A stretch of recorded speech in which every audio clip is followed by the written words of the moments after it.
Os judeus gritavam, dizendo: se soltares este, não és amigo de César. Qualquer que se faz rei é contra César. Só você ler somente essa vez, porque é uma palavra de engano, né? Uma palavra de homem, voltado para doutrinas de homens, regras de homens. Nós só vamos ler essa vez, depois nós vamos comentar sobre esse assunto. Agora eu peço para que você, por favor, feche os teus olhos. Feche os teus olhos e eleve o teu pensamento ao céu, ao alto, lá onde o Senhor, o Deus Todo-Poderoso, está sentado. E a Bíblia diz que Ele põe seus pés sobre a terra. Deus grandioso, Deus poderoso, em nome do Senhor Jesus, nós te glorificamos, Deus, nós te damos graças, nós levantamos o teu nome, Deus, neste lugar, como sempre, Senhor. Sabemos, Deus, que o Senhor é a estrela principal, é o Senhor que tem que ser exaltado, é o Senhor que tem que ser glorificado, Deus, através das nossas vidas. Nós sabemos, ó Deus, que muitas vezes para glorificar o teu nome, Senhor, é necessário que nós venhamos a nos encolher, é necessário que nós venhamos a morrer para nós mesmos, é necessário que nós venhamos a renunciar, Senhor, tantas coisas em nossas vidas, para que o teu nome seja levantado, para que o teu nome seja glorificado, até mesmo para que a nossa oferta de louvor e adoração possa ser recebida diante de ti. Pai Santo, Deus Todo-Poderoso, em nome de Jesus, o meu pedido, Senhor, como sempre, é que o Senhor possa estar ministrando, Senhor, aos nossos corações, o Senhor possa estar ministrando, Deus, às nossas vidas. O Senhor é Deus onipresente, onipotente, onisciente, sabe, conhece de todas as coisas e sonda tudo e todas as coisas e todas as pessoas. Sabemos que o Senhor não trata com multidões, nem com pessoas, mas sabemos que o Senhor trata com indivíduos, pessoas individuais, porque Tu és um Deus poderoso e o Senhor pode estar em todos os lugares, em todos os corações ao mesmo tempo. Então, Deus, eu te peço, ministra aos nossos corações, ministra às nossas vidas, Deus, porque nós queremos mais e mais de Ti, Senhor, mais e mais de Ti, é o que eu te peço em nome de Jesus. Amém. Amém. Amém, irmãos? Você pode se assentar dando graças a Deus. Aleluia, Jesus. Irmãos, palavra do Senhor. De repente algumas pessoas fazem, talvez você nunca disse isso para alguém, mas talvez passe algo na sua mente, como por exemplo, porque em toda a Santa Ceia se fala a respeito praticamente do mesmo assunto, a morte do Senhor Jesus. Se você ler o que está escrito em 1 Coríntios, capítulo de número 11, a partir do versículo de número 23, a Bíblia pede para que assim nós venhamos a fazer. Não nos lembrar, como muitos fazem normalmente no dia 25 de dezembro, nos lembrar de nascimento de Jesus. A Bíblia não pede para que nós venhamos a fazer isso, mas a Bíblia pede para que nós venhamos a nos lembrar da morte do Senhor até que Ele venha. Até que Ele venha. Ou seja, vai existir um momento em que o Senhor Jesus Ele vai voltar, e nós não vamos precisar mais lembrar da morte dele, porque nós vamos estar com o Senhor para sempre. Mas aqui, querido, é interessante que nesse processo em que o Senhor Jesus passou no processo, porque o Senhor Jesus Ele veio com um objetivo, Ele veio com um propósito, com o propósito de entregar a sua vida em resgate das nações, em resgate de muitos, não de todos, mas Ele diz de muitos, porque Ele sabia que muitos iriam rejeitá-lo. Então Ele diz que entregaria a sua vida por muitos. Ele não usa a expressão todos quando Ele vai falar a respeito desse assunto. E aqui, querido, como é que alguém poderia julgar alguém perfeito? Como é que alguém poderia julgar alguém sem pecado? Como é que alguém poderia julgar? Nós vemos aqui no julgamento, você vê dois ladrões, dois bandidos, um à direita, outro à esquerda. Você vê Barrabás, todos criminosos, mas como é que se julga alguém que é inocente? Você sabe que o homem ele dá jeito para tudo, né? O homem ele incrimina, até mesmo você vê por aí quando principalmente policiais eles querem fazer isso. Certa vez quando eu estava trabalhando de motoboy, fazendo entrega, e tinha um amigo meu, ele era assim meio um pouco desesperado para andar, ele andava assim um pouco rápido nas entregas dele, e o pessoal não gostava muito dele, né, os policiais. E certa vez ele teve a moto dele presa, e eu fui até dar auxílio para ele, mas ele, falei assim para ele, a hora que eu vi ele, falei, puxa Aguinaldo, mas está tudo quebrado na sua moto? Ele falou, Paulo, não estava. Mas como assim não estava? Eu falei, porque eu encontrei um policial lá, né, que me parou na blitz, e ele não se identificava muito comigo, e ele queria me multar, ele queria me prejudicar, e ele falou assim: e essa lanterna que está quebrada? O amigo meu disse: essa lanterna não está quebrada. Ele pegou o cacetete, puff na lanterna e falou assim: agora tá. E esse farol aqui? Ah, mas o farol está funcionando. Ele falou: tava, agora não está mais uma multa. E ele foi, o que não tinha de errado, ele foi fazendo ficar errado e foi multando. E até a ponto de ele falar assim: não, sua moto não pode sair daqui, sua moto vai pro pátio. E aí aquelas complicações todas. Então, querido, nós sabemos. E como é que alguém sendo inocente, alguém que, assim como diz a palavra de Deus, nunca passou nenhum erro, nunca passou nenhum engano pela boca do Senhor Jesus, como é que alguém dessa maneira poderia ser incriminado? Ele poderia até, talvez, como nas escolas de hoje, poderia ter recebido alguma instrução errada, como muitas vezes nós vemos que o ensino, na verdade, as crianças, elas vão, e os adultos também, eles não aprendem na verdade aquilo que é, eles aprendem aquilo que as autoridades querem que eles aprendam. E o Senhor Jesus poderia ser pego em algum erro dessa maneira, mas a palavra de Deus diz que o Senhor Jesus não frequentou escola alguma, mas o que era dado para ele, querido, vinha direto do céu. Toda a sabedoria, todo entendimento, a Bíblia diz, querido, que ele crescia, ia crescendo na graça, no conhecimento, ia crescendo e, sabe, em estatura, e assim por diante. E com 12 anos de idade ele deixou os religiosos, deixou eles impressionados na sinagoga. Quando Jesus ele foi no templo, se desviou um pouco dos seus pais, foi para o templo e começou a ensinar ali com autoridade, já com apenas 12 anos. E as pessoas ficaram impressionadas com tanto conhecimento que tinha aquele garoto até então. Agora imagine um homem com 30 anos de idade, na comunhão com o Pai, cheio do Espírito Santo, e saindo para o ministério, agora sim, para a obra.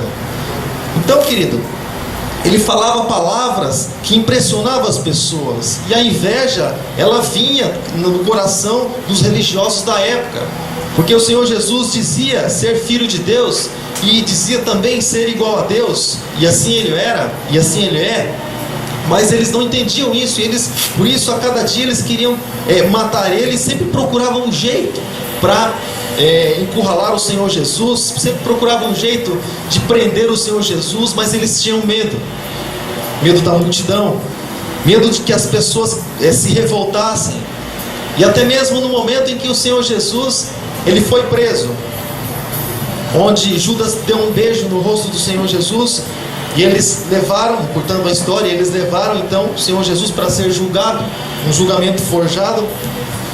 Mas ele precisava, querido, que isso acontecesse, porque se o Senhor Jesus não entregasse a tua vida por nós, com certeza hoje nós não estaríamos aqui. Poderíamos estar em qualquer outro lugar, querido, de perdição, mas não na casa de Deus adorando o nome do Senhor, não com as vidas transformadas e restauradas, não, isso não. O homem, querido, a Bíblia diz que o homem é inclinado para o mal. O que depender do homem quando se trata de mal é com ele mesmo. Esses dias eu estava falando a respeito de alguém, de Jesus para alguém no trabalho, e a pessoa disse assim: puxa, mas esse, né, dizendo o nome de alguns que eram bênção, que tinham algum privilégio, que poderiam ser valorizados. Eu disse: não é verdade. Ninguém é nada se o Espírito Santo não estiver na pessoa. Eu disse assim para eles: se Deus retirar o Espírito Santo, hoje ele é uma bênção, a gente vê vida transformada, tem Jesus na boca para todo lado, vive a palavra de Deus. Mas se Deus tirar o Espírito Santo dele, pronto, na mesma hora já se inclina para o mal, vai procurar alguma coisa errada para fazer. Funciona assim o homem. Então o tempo todo nós somos dependentes de Deus, dependentes da misericórdia de Deus, dependentes do Espírito Santo de Deus. Por que as pessoas elas iam atrás de Jesus, amado? Porque elas tinham sede, elas queriam ter suas vidas renovadas. Mas antigamente, e nessa época do Senhor Jesus, ele era o Consolador, ele era aquele que guiava pelo caminho, mostrava o caminho do reino dos céus, mas ele estava em um lugar por vez. Ele estava aqui agora, semana que vem ele ia para outra cidade, e no outro dia para outra cidade. Então as pessoas iam atrás dele. A diferença é que hoje nós vivemos na obra do Espírito Santo, e é a onipotência de Deus, querido. Então o Senhor ele pode estar em todos os lugares ao mesmo tempo, em cada vida, agindo ao mesmo tempo. Não que ele não pudesse antes, mas que Jesus ele estava em forma física e ele estava em um lugar por vez. Mas lá na tua casa até mesmo, quando você dobra os teus joelhos para você orar a Deus, para você clamar o nome do Senhor, lá o Senhor pode se manifestar. E Ele não se manifesta simplesmente nesse ambiente. Esse ambiente, irmãos, às vezes a pessoa pensa assim, o templo é santo. Amém, amado, é um lugar onde nós nos reunimos para buscar a Deus, adorar a Deus com liberdade, nós com o mesmo propósito. Mas o templo santo, amado, mais do que esse, é nossas vidas, nossos corações. O templo ele tem que ser sempre puro, ótimo. Nossas vidas têm que ser assim, sempre puras, sempre purificadas pelo Senhor, pelo sangue de Jesus. Às vezes a pessoa, né, ela pensa assim, sabe, alguma coisa assim que acontece esses dias mesmo. Eu fui na casa de um amigo meu, né? Ele estava de bermuda. Eu não sabia porque ele demorou. Aí eu chamei ele lá na porta. Olha só que interessante. Eu chamei ele lá na porta, apertei a campainha lá, chamou, falei pra minha esposa: tá demorando? Acho que ele não tá aí não. Aí eu vi a cortina balançar assim. Eu falei: deve estar dormindo, sei lá, alguma coisa assim. Aí no outro dia ele falou assim: sabe o que é, irmão? É que eu tava de bermuda, por isso que eu não saí, eu vim colocar calça. Eu falei: tá, Deus não sabia que você estava de bermuda. É para mim que você tem que se apresentar bem. Eu não sou Deus. Deus é aquele que te sonda até mesmo, né? Quer dizer que quando a pessoa estiver tomando banho, Jesus não pode voltar, né? Quando a pessoa estiver, né, em alguns momentos, Jesus não volta não. Espera um pouquinho só, irmãos. Jesus vai voltar num tempo que é um horário aqui e é outra hora em outros lugares. O fuso horário é diferente, irmãos. Então, hoje aqui nós estamos almoçando. Amanhã, ou hoje mesmo até em outros lugares, existem pessoas que estão dormindo, acordando, tomando banho, indo para o trabalho, e assim vai, amado. Nós temos que estar sempre prontos para o Senhor Jesus. Não precisamos nos envergonhar diante dos homens. Nós precisamos nos envergonhar sim, amado, diante daquele que vê todas as coisas, que é o Senhor nosso Deus. É diante dele que nós precisamos andar, é diante dele que nós precisamos nos justificar. Senhor, me perdoa. E às vezes a pessoa, ela diz assim pra gente, né? Me perdoa, né? Às vezes você acaba descobrindo, né, que a gente é pastor assim, às vezes fala alguma coisa, fala assim: puxa, me perdoa, eu falei tal coisa. Pede perdão pra mim não, pede perdão pra Deus. Ele que sabe o que tem no teu coração, Ele que conhece a tua vida. Eu só sei o que saiu da tua boca, nem sei se foi espontâneo ou sei lá o que aconteceu. Mas, amado, a palavra de Deus diz que eles pegaram o Senhor Jesus e eles amarraram o Senhor Jesus e eles levaram o Senhor Jesus, então aqui apresentado agora, nesse momento, para Pilatos. E algo que me chamou muita atenção aqui, amado, a respeito da omissão. E às vezes a pessoa ela pensa assim, amado, que só o fato de alguém fazer alguma coisa errada, eu vou falar de mim e você traz para a sua vida, tá bom? Às vezes eu posso pensar assim: só o fato de eu fazer alguma coisa errada, tomar uma atitude errada, simplesmente é pecado, ou é um desvio, errei o alvo.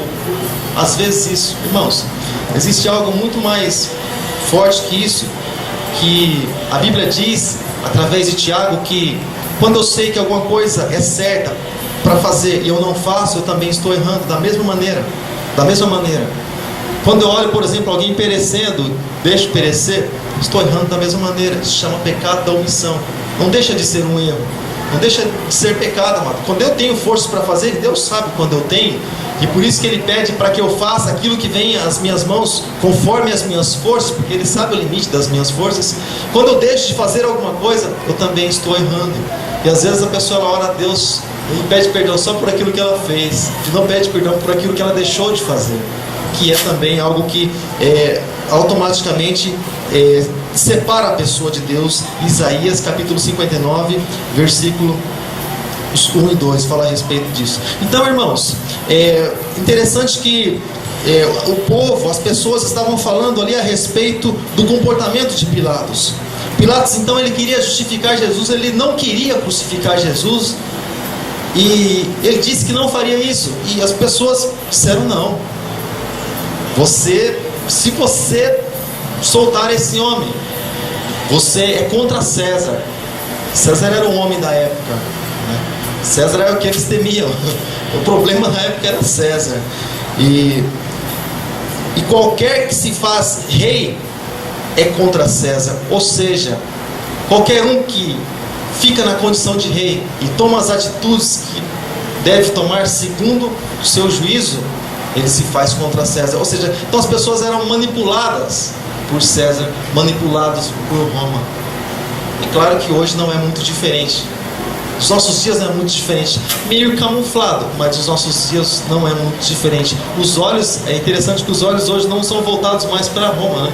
Mas se você perceber, tem muita influência nas nossas autoridades políticas, nas autoridades aí governamentais e religiosas até mesmo. Ou você já viu, por exemplo, alguns governantes aí irem pedir conselho para algum pastor? Você nunca viu, né? Mas você vê pedir conselho para o Papa. Você sempre vê. O Papa vai lá, beija o chão e diz que abençoa. Então você percebe quem é que muitas vezes está por trás. Então, amado, o Senhor Jesus, resumindo, o Senhor Jesus ele foi entregue. O Senhor Jesus ele foi açoitado.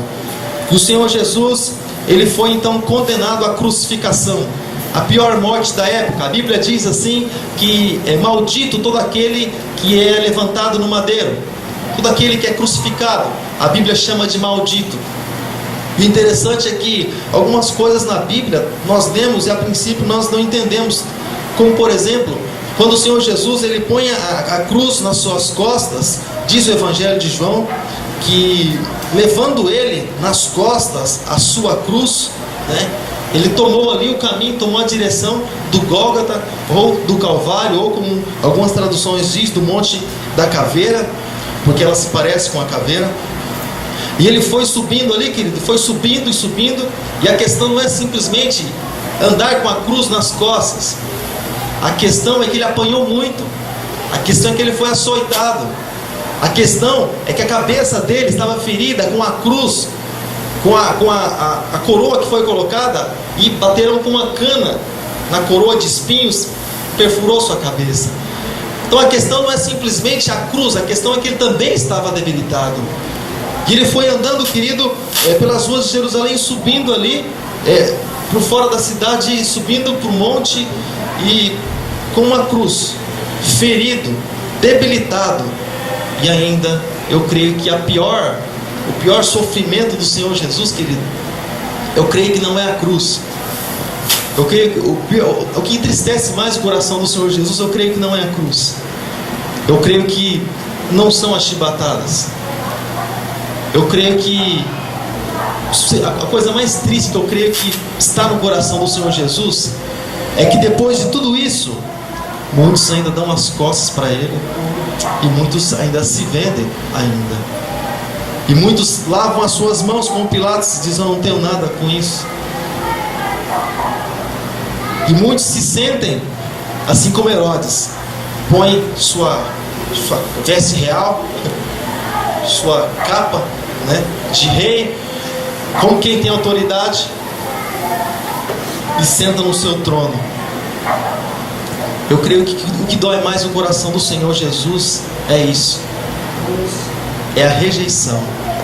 Porque o sacrifício que você faz por alguém, você sabe quando você faz isso, o sacrifício é doloroso, mas a gente sabe que o que nós temos que passar, outras pessoas não vão passar por nós.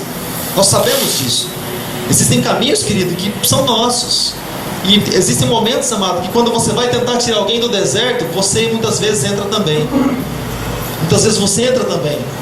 Porque muitas vezes há tratamento específico de Deus com determinada pessoa.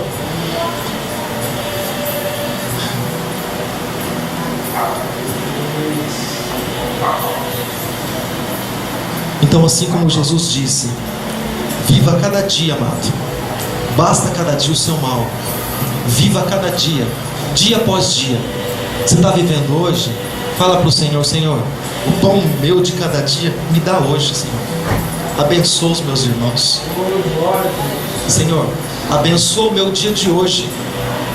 Se você viver amanhã, tiver essa oportunidade, diga: Senhor, abençoa. Amanhã você diz: abençoa também esse dia, porque esse dia é teu, eu sou teu e tudo pertence a ti. Então, amado, o Senhor Jesus, ele foi levado, ele foi subindo para o monte, para o Gólgota, foi subindo para o monte do Calvário, com a cruz nas suas costas, e a cruz representava eu e você, representava os meus pecados, representava os teus também, e ele foi subindo até o lugar da crucificação. Quando o Senhor Jesus foi deitado, quando ele foi colocado, foi posto sobre uma cruz, não como uma estaca, como muitos dizem por aí. Daqui a alguns dias eu vou passar para os irmãos a respeito de um DVD, de um estudo que eu tenho do ICP, onde fala a respeito assim, de algumas religiões, assim, algo bem interessante. Alguns dizem que Jesus foi crucificado ou foi posto em uma estaca, né? Mas é interessante, sabe o que é? Por isso que nós sempre falamos a respeito de história, né? Bom ser na história para saber o que realmente é. É interessante que esse mesmo pessoal assim diz em um livro feito, né? Um livro escrito há muito tempo atrás, eu até tenho ele, o Samir passou para mim, e que há um tempo atrás eles diziam que era crucificado, mas foi passando o tempo, né? Reformulando, agora virou estaca.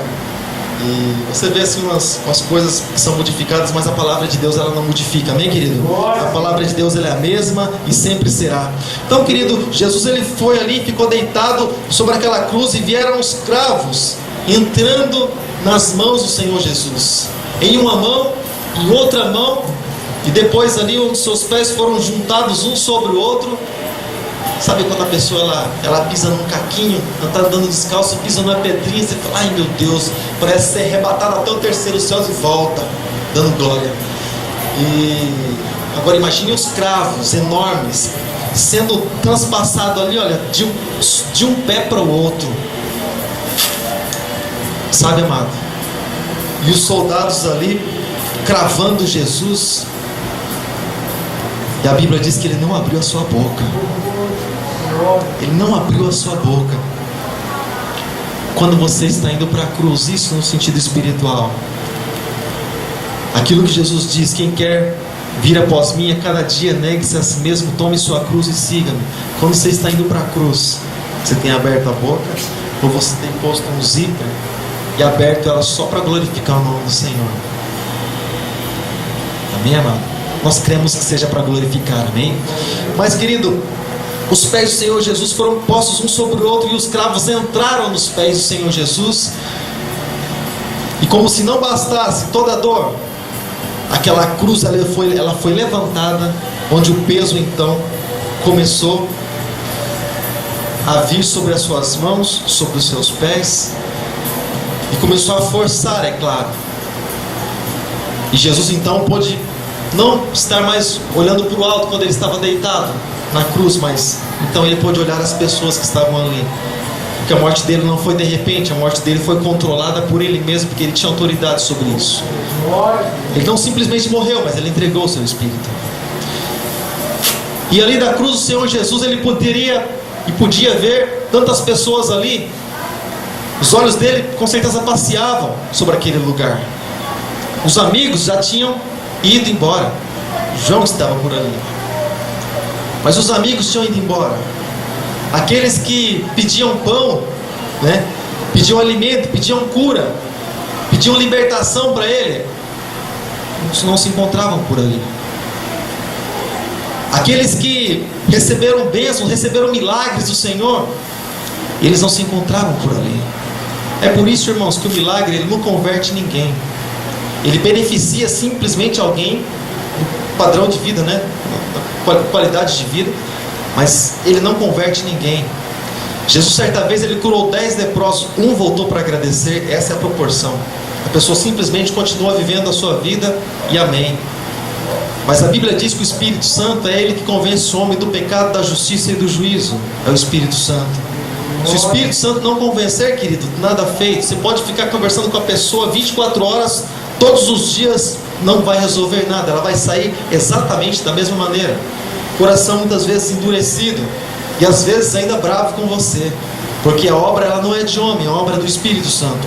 Então o Senhor Jesus, querido, ele foi levantado no madeiro, onde ele tinha do seu lado um ladrão, do outro lado ele tinha outro ladrão, onde tinham cometido crimes, onde ali o primeiro homem foi salvo pela graça,